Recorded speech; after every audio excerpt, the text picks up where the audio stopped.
Hello, welcome to my series of living room cleaning part 3. তো আজকে হচ্ছে day 3 আর আজকে ফাইনালি কিন্তু আমি আমার সব কাজ কমপ্লিট করে ফেলবো। তো মোটামুটি সব ক্লিনিং হয়ে গেছিলো, সেটাই আমার ধারণা ছিল। কিন্তু খুবই স্যাডনেসের সাথে আমি কিন্তু দুদিন ধরে এত ডিপ ক্লিনিং করার পরেও আমার কিন্তু সব রকম ক্লিনিং কিন্তু কমপ্লিট হয়নি।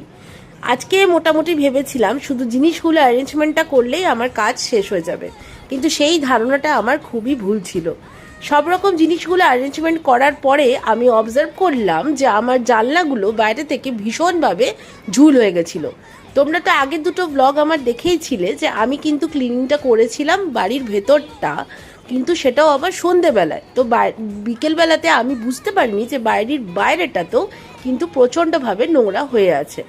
আজকে যখন জানলাগুলো খুলেছি সকালবেলায়, তখন দেখছি কি যে ও বাবা, বাড়ির বাইরে তো ভীষণভাবে নোংরা। সেগুলো চেঞ্জ না করলেও কিন্তু হচ্ছিল না, কারণ আমি একদম নোংরা দেখতে পারি না। তার জন্য সেই বাড়ির বাইরে গিয়ে পর 8 ঘন্টা 40 মিনিট ধরে এত পরিষ্কার করে ফাইনালি একটু রেস্ট নিলাম, তাও আবার 5 মিনিটসের জন্য। আর এই দেখো, এত মেহনত করার পরে রেজাল্টটা কিন্তু আমার ভীষণ স্যাটিসফ্যাকশন লেগেছে। তোমাদের কেমন লাগছে বলো একটু। দেখো ঘরটা আমি সাজিয়েছি, ভালো হয়েছে। এবার বিন ব্যাগটা বসা হবে বলো।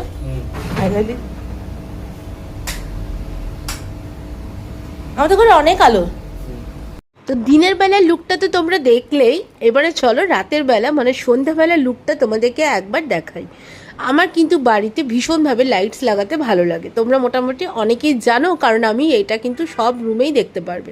এই যে পিঙ্ক কালারের তোমরা এই লাইটটা দেখছো, এটা কিন্তু আজকে সকালবেলাতে পরিষ্কার করার সময় দেখলাম খারাপ হয়ে গেছে, তাই জন্য এটাকে আবার আমাকে নতুন করে চেঞ্জ করে নতুন করে লাগাতে হলো। তাই জন্য আজকে কাজটা কিন্তু অনেক বেশি বেড়ে গেল।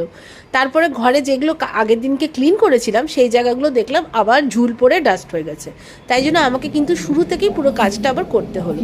একটাই শুধু প্রবলেম হয়েছে, সেটা হচ্ছে আমার ল্যাম্পের বাল্বটা জানি না কেন খুব ভালো ডার্কভাবে জ্বলছে না, খুব ডিম হয়ে গেছে।